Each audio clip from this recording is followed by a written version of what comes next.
Hello there, so here we are, week 2. We've gone from a lot of horrible things like this, plastic putty, sanding paper, hours of my life I'm never getting back, and we've ended up through the course of kind of getting things to a smoother level like that with a body like this, which we're going to be kind of enhancing. We had hundreds of suggestions, literally, on the last video. Thank you so much for those. We really do appreciate each and every one. They've all been read and they've all been taken on board. I am now overwhelmed with ideas rather than kind of underwhelmed with ideas. So I've got too many directions that I could go in. And one of the amazing ideas that we got kind of in relation to the avian slash feathered slash winged ideas was that the larger models would have larger wings to represent rank, basically, and then you would have smaller wings or less wings or no wings as you got down to like the grunt level herd, possibly literally herd as it's beastmen, infantry and foot troops who are just there to be lambs to the slaughter. So many animal jokes, amazing. I didn't even mean that one. But I really like that idea. I tried to tie in like cool model size and battlefield role importance, being like a general or a monster, something like that, and roll them all into one. And people often think of height as a good way to do this. There's also bulk, and then there's like kind of frontage, which you get a lot of with wings. So obviously a wing isn't bulky, but visually that is big. I'm not sure if I will be able to make every monster winged, but I could have it kind of floating or up on a tail or on rocks or like wrapped around a tree or something like that. Just so height, presence, that is a theme that I really want to push in the army. And that's a fantastic way just to bring attention to the models, which should be the most important. It also, top trick, allows you to get away with absolute murder on the smaller creatures, and you can spend way less time on them because people are just going to look at the big pretty thing that's got huge wings with blood all over them and a freehand banner, or you know, whatever it is like that. It's all about drawing attention to the bits that matter and then kind of diverting it away from the bits that don't. I had to stop because I had a huge sneeze. That's why I was beginning to cry at the end. It's not how much I like winged models. That is it basically. We're going to try and make big wings work on this guy. We've got one other guy with big wings. I'm going to get those to a stage where I would be happy to start painting those models, hopefully over the rest of the week. Got a sprue on me. There's two pieces here, one begins here and ends there, one begins here and ends there. They're joining in the middle. They hadn't actually been glued, so I went from the inside with glue and then I've smothered it in an elastic band. The only other thing that can do stuff like this is a pair of human fingers, and obviously you don't want to sit there for 30 minutes holding your model while it's drying, but that has worked absolutely perfectly. There was a big gap between those before, and now it is gone.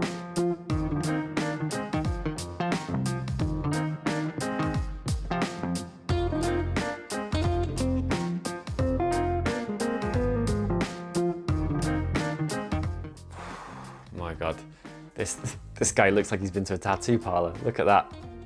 That's sick ink. What I'm going to be doing next is blue tacking the head in position, which is really important. So much of the personality of a miniature comes from the head, and if you've got some person like doing something like they look like they should be looking at an orb, for example, if they're just like it doesn't particularly gel. And it's the same reason that if a model's like hair, cloak, and like a ribbon are all flowing in the same direction, conversions look amazing if you can find bits which fit with that too. So I'm trying to keep the overall impression and look of the model like pretty coherent, basically. God, look at that. So much work gone into it, but it is starting to take shape more. I have hard proper glued in both of these arms because I don't think we can work with the weapon we want to, or at least the shaft of the weapon that we want to and the pose that we want to, if we don't glue them in place.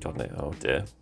I put things in the wrong order. I guess we'll find out. Roughly the weapon is meant to go here. Now I have come up with a little problem. This actually wants to join further up than it can do. I'm just gonna have to make do with that. Obviously the wrist is the most important part, and I'll just make the back of his heel work. Looking at the head, essentially what we're looking to do is make one of these heads work. So we've got tails, we've got everything is kind of swooping out in this direction. If I were to use this head, or if I was to use this head, but I think it'd be easier with this one, what I can do is if I use some heat, I could reposition them to be flowing in that way, and then we're gonna get onto the meat, which is starting to hack into this gorgeous fur to allow the joining points of these wings. One thing I do want to be aware of is if I keep them too much like that, the model actually already tips forwards a fair bit as is. So what I want to do is have these wings kind of, whether it's realistic or not, have them in their full glory probably. So that might be a good reason to heat this up, tilt it forwards, and it'll be able to work like that. Stuff like this, obviously take care. You can use flame, you can use a heat gun, you can use hot water also. And what I'm going to do basically is tension the piece in the direction that I want it going, which is, let's just double check that now, because you know, you only get to do this once. Okay, so you want it to be kind of pulled forwards and away. So I'm going to tension the piece forwards and away, so it's kind of being tension in this direction, and then aiming to get the middle of the flame, not the tip, because that's where fires happen. I'm going to pick a point here, and I'm going to heat it from the back, because that's where we can hide anything that goes too wrong. There we go. With stuff like this, obviously it'd be a little bit better if it started more organically there. It's always going to bend at weak points, so we're just going to have to work with what we get, because especially when you're dealing with heat, it's very easy for things to not go perfectly. And the more you do this, the more likely you get to a point where you unfixably kind of change things. So what I'm going to do is I'll try and do this one in a similar fashion, even if that one didn't go perfectly.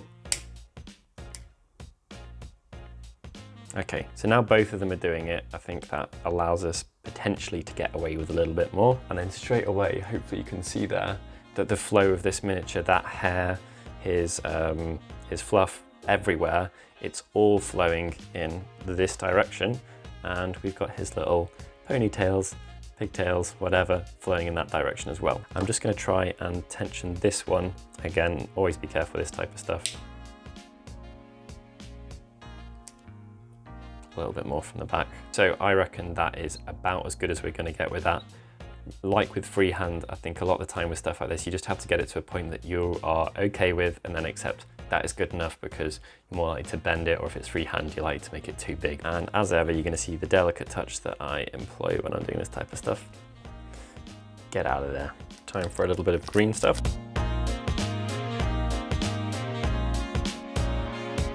Basically, the intent is to make the smallest possible socket, dipping my knife in some water, make it cut through more easily. Get rid of that. A lot of this will be hidden behind the head, which is why I can get away with being as sloppy as I am. And then the head is going to be pressed firmly in.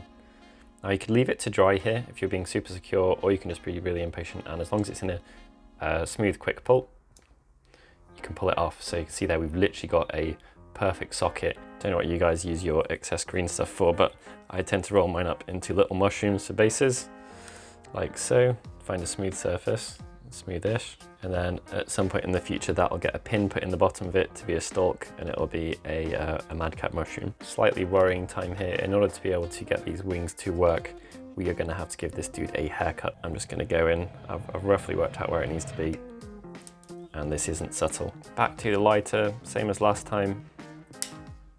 Miles better. Yeah, that'll be perfect. That's going to make a lot more sense. I might be able to get away with plastic gluing this with a little bit more hacking. All right, let's rock on.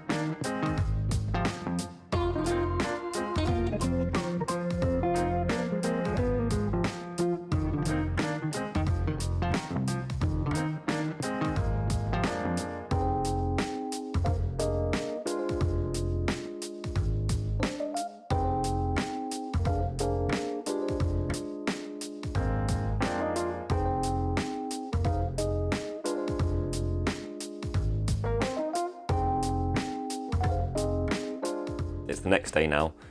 I am glad that I went through the faff of plastic gluing those wings, because I've got what feels like a proper kind of plastic bonded model there. It's just less worrying than if they were fragile. If I dropped this, the wings would probably bounce a little and stay in place, which is exactly what I was after. Obviously some cleaning up around them is needed quite severely. Now what goes in his hand is another matter. It's meant to have this orb, which annoyingly has his fingers attached. We can chop those about though, and hopefully not ruin them. Could be a skull. I want something glowing, so I thought him looking into a glowing skull. A light source is important for me there. I want it to be something that's glowing. Weapon-wise, now I'm not married to the idea that he would have his foot on it. He could be putting his foot on a piece of scenery, but the top of it I'm a little unsure of. So I think with this axe, I'm going to be committing now to trying to make it look a little bit less corny in shape.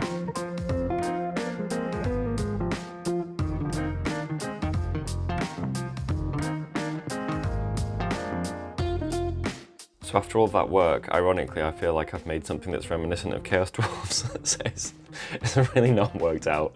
It's oh well, it's not a bad weapon though, and I do think it would fit fairly well here, but I'm not quite pleased with that for the army. So what we're going to do is we're going to take this water mug, which has been fused with my double thickness PLASTICARD. Now this PLASTICARD has been glued together with far too much contact cement. That's the plastic glue that I use. Essentially the reason for that is I want these two to pretty much become one. I don't want a thin blade, and even if I end up sanding it down to pretty much the thickness of one, I still want to start from this point. So the idea is that I'm going to try very similar techniques to the techniques that I've just used on the axe head, and I'm going to draw a weapon on this, whether it's a scythe or whatever, and then I will cut around that, and obviously that's easy when it's not attached to anything else, and hopefully we can see if we can make ourselves something bespoke from it.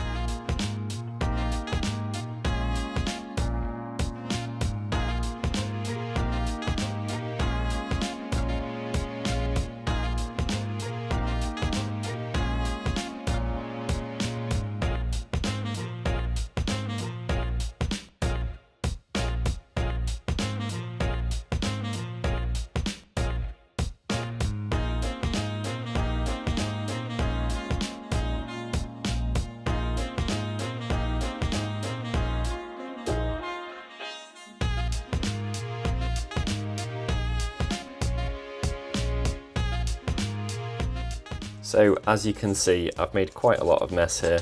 Ghostbuster is required, but that is looking great. I haven't actually made it any smaller, so he's just gonna have a big weapon. Basically, I've just used a few tools here. So I've used my rounded X-Acto blade that's been put in to widen the bore holes that I've made. And I've got two sizes of drill. I think that's 1 and 1.5 or 2mm. It's really important to have two sizes. Like you could have 4, it's fine. You could have 50, it's fine, but you have to have more than one, otherwise things look far too uniform. So if you do have only one, what I'd really recommend is getting a knife blade, maybe even breaking it or sanding it at the end, and just using that to make sure you can get in and make some of them non-uniform. There we go, that blade is looking brilliant. I'm super pleased with that, and I've been really careful to make sure that its contact points are going to fit exactly where we need it to. I've even slithered them down so they're going to make sense scale-wise with where they join. I've really worked hard on the silhouette of this. Really want to stress that, but that's why it's got little chips and nicks and stuff like that, holes through it. And in silhouette, this is going to be super obvious. So I want everything to be obvious from any angle, exactly what it is, no time for subtlety. Okay, so we are coming to the end of how much converting I can deal with at the point that we're at with this guy. The corn axe blade doesn't work. Our scythe looks brilliant, however. Unfortunately, I have decided that I want the handle to be kind of wiggly scythe shaped too. So we're going to do some really stressful, potentially ruining all the hard work on this piece so far that we've done to give it that shape. I've been mentioning silhouettes a lot in this, and some things are undeniably visually just strong, striking, and if they're present, people just know exactly what's going on. And a slightly curved handle with that kind of exaggerated S or 7 shape with this blade on will be quite enough. It being from a straight handle, it's annoying me currently, so we're going to try and fix that. And then I'm going to get over having a heart attack and we'll be done, hopefully-ish. And all that will be remaining on the model is kind of tweaking, putting something in his hand, and then smoothing out bits that are pretty rough from our kind of ghetto conversions that we've been doing. My desk is a tip. This is an absolute bomb site.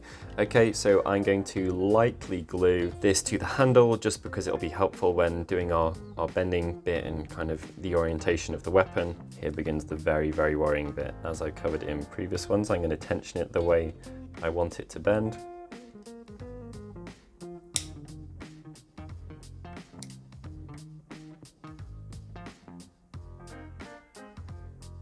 I'm not sure if I'll be able to get a subtle curve on this, but I at least want to have some effort. So I wonder if it's possible to kind of run the flame along it and do it more gently. Semi-successful. I think we're just going to have to tension this on the model a little bit like that, and hopefully that will be doable. All right, so I'm calling it there. Bending that scythe was worrying enough. Carrying this is even worrying, so I've roughly blue tacked it in place because it's really helpful to be able to see the kind of overall composition we're going for. Composition. So that is what we're going for. Also linked here will be the winner of the last episode's kind of comment competition, whatever you want to call it, and we have taken the suggestion of sides very seriously. The size worked out really well, and one thing to bear in mind is if things look too big, the moment you break up their profile, I won't shut up about silhouettes, just gonna have to deal with it for this one.